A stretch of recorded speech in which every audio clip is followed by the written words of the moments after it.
आखिर क्यों देवराज इंद्र ने छल से हासिल किया था कर्ण से उसका कवच और कुंडल? दान पाने के बाद जब आकाशवाणी हुई तो स्वयं देवराज इंद्र भी कांपने लगे। जब महाभारत का युद्ध अभी प्रारंभ नहीं हुआ था, परंतु उसके संकेत वायु में तैरने लगे थे। कुरुक्षेत्र की भूमि अब भी शांत थी, किंतु देवताओं की सभा में हलचल थी। देवराज इंद्र को जात हो चुका था कि यदि कर्ण अपने कवच कुंडल सहित युद्ध भूमि में उतरेगा तो अर्जुन की रक्षा संभव नहीं होगी। और अर्जुन केवल उनका पुत्र ही नहीं था, वह धर्म के पक्ष का प्रतिनिधि भी था। इसीलिए देवराज इंद्र ने एक निर्णय लिया, एक ऐसा निर्णय जो उन्हें स्वयं भी उचित नहीं लगा। मैं ब्राह्मण के वेश में सूर्यपुत्र कर्ण के पास जाऊंगा और उससे उसका जन्मजात कवच और कुंडल याचना में लूंगा। परंतु यह इंद्रदेव के लिए भी इतना सरल नहीं था। हर दिन की तरह ही प्रातःकाल के समय कर्ण गंगा स्नान के पश्चात सूर्य की उपासना कर रहा था। सत्य, सेवा और दान उसके जीवन के मूल मंत्र बन चुके थे। इसलिए संसार उसे दानवीर कर्ण कहता था। और उस दिन भी उसने संकल्प लिया था, जो भी ब्राह्मण आज मुझसे कुछ मांगेगा मैं उसे निराश नहीं करूंगा। उसी समय एक वृद्ध ब्राह्मण उसकी ओर बढ़ा। उसका मुख तेजस्वी था, पर उसकी आंखों में एक छुपी हुई परीक्षा की चमक थी। वह कोई और नहीं, स्वयं देवराज इंद्र थे। ब्राह्मण ने कहा, वत्स कर्ण, तुम्हारे दान का यश स्वर्ग तक पहुंच चुका है। मैं आज तुमसे कुछ मांगने आया हूं। कर्ण ने नतमस्तक होकर उत्तर दिया, प्रभु, जो कुछ भी मेरे पास है वह आपका है। बताइए आपको क्या चाहिए। वृद्ध ब्राह्मण ने कहा, तो मुझे अपना कवच और कुंडल दान में दो। क्षण भर को सन्नाटा छा गया। कर्ण की दृष्टि स्थिर हो गई। उसने वृद्ध की आंखों में देखा और पल भर को उसे कुछ ऐसा अनुभव हुआ जैसे वह कोई ब्राह्मण नहीं, स्वयं देवता हो। हे ब्राह्मण, कर्ण ने गंभीर स्वर में कहा, क्या आप जानते हैं कि ये कवच और कुंडल मेरे जन्म के साथ जुड़े हैं? ये मेरा रक्षण करते हैं। ये शरीर से ऐसे जुड़ गए हैं जैसे मेरे शरीर की त्वचा। इन्हें देना मृत्यु को बुलाने जैसा है। ब्राह्मण ने सिर झुका लिया। कर्ण ने फिर पूछा, क्या आप वास्तव में यही चाहते हैं? ब्राह्मण बोला, हाँ वत्स, मेरी यही याचना है। कर्ण के भीतर द्वंद्व जागा। क्या यह कोई छल है? क्या कोई शक्ति मुझे कमजोर करना चाहती है? उसी समय एक रहस्यमय प्रकाश उसके चारों ओर फैला। सूर्यदेव प्रकट हुए। वत्स कर्ण, उस ब्राह्मण को पहचानो। वह कोई और नहीं, तुम्हारे शत्रु अर्जुन का पिता देवराज इंद्र है। वह तुम्हें बलहीन करने आया है ताकि युद्ध में तुम हार जाओ। कर्ण ने शांति से उत्तर दिया, पिताश्री, यदि मैं किसी को दान देने से डरूं तो मेरा दानवीर कहलाना व्यर्थ है। यदि इंद्र स्वयं ब्राह्मण के वेश में आए हैं तो यह मेरे पुण्य का प्रताप ही है कि स्वयं देवराज इंद्र को भी मुझसे कुछ मांगने धरती पर आना पड़ा। मैं दान दूंगा और मृत्यु से नहीं डरूंगा।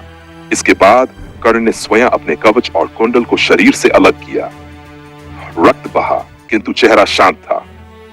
इंद्र ने उन्हें ग्रहण किया और ये देख वे कुछ देर तक मौन रह गए। देवराज कहते हैं, कर्ण, आज तुमने जो दान दिया है वह अद्वितीय है और मैं तुम्हारी दानवीरता से अत्यंत प्रसन्न हूं। कर्ण के कवच और कुंडल लेकर इंद्र तुरंत अपने रथ पर सवार होकर वहां से जाने लगे, क्योंकि वे नहीं चाहते थे कि उनकी असलियत का कर्ण को पता चले। लेकिन जैसे ही वे कुछ दूर चले, उनका रथ जमीन में धंस गया। रथ के रुकते ही आकाशवाणी हुई, देवराज इंद्र, तुमने बहुत बड़ा पाप किया है। अपने पुत्र अर्जुन को बचाने के लिए तुमने छलपूर्वक कर्ण के कवच और कुंडल प्राप्त किए हैं। कर्ण की जान को खतरे में डाला है। अब ये रथ यहीं धंसा रहेगा और इसके साथ तुम भी यहीं धंस जाओगे। आकाशवाणी सुनकर इंद्र कांप गए और विनती करने लगे, प्रभु, इस श्राप से कैसे बचा जा सकता है?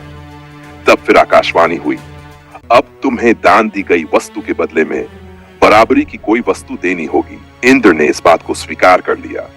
तब इंद्र फिर से कर्ण के पास गए, लेकिन इस बार ब्राह्मण के वेश में नहीं। कर्ण ने उन्हें आता देखकर बड़ी विनम्रता से पूछा, देवराज, आदेश करिए, और क्या चाहिए? इंद्रदेव अपने आप को लज्जित महसूस करने लगे और बोले, हे दानवीर, अब मैं लेने नहीं कुछ देने आया हूं। तुमने आज मुझे चकित किया है कर्ण। तुम एक सच्चे योद्धा हो। कवच कुंडल को छोड़कर जो इच्छा हो मांग लो। इस पर कर्ण ने कहा, देवराज, मैंने आज तक कभी किसी से कुछ नहीं मांगा और न ही मुझे कुछ चाहिए।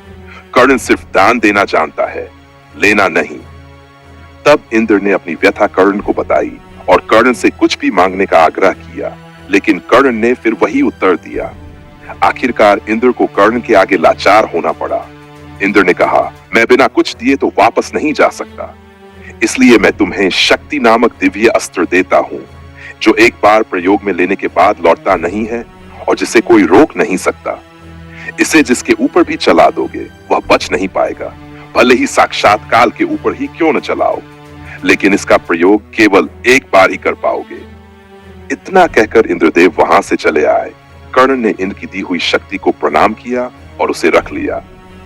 देवराज इंद्र वापस स्वर्ग लौट आए, पर उनके मन में एक द्वंद्व जाग चुका था। उन्होंने धर्म की रक्षा के नाम पर एक सच्चे वीर के साथ छल किया था। स्वर्ग की सभा में जब उन्होंने ये घटना सुनाई तो स्वयं ब्रह्मा जी ने कहा, इंद्र, तुमने एक पवित्र आत्मा से उसका कवच छीना, परंतु उसका तेज अब और भी बढ़ गया है।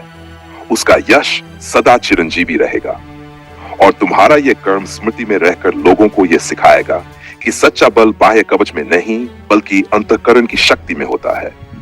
इस कथा से हमें यह प्रेरणा मिलती है कि कर्ण ने अपने जीवन की सबसे बड़ी परीक्षा उस दिन दी जब उसने स्वयं मृत्यु का वर्ण कर लिया, परंतु अपने वचन से विचलित नहीं हुआ। कवच और कुंडल उसकी सुरक्षा थे, परंतु उसकी आत्मा की रक्षा उसके धर्म ने की, और यही वह वास्तव में अमर हो गया। आज की कथा यही समाप्त होती है। वीडियो को लाइक शेयर करें और हमारे चैनल सरस्वचान को सब्सक्राइब करना ना भूलें। धन्यवाद।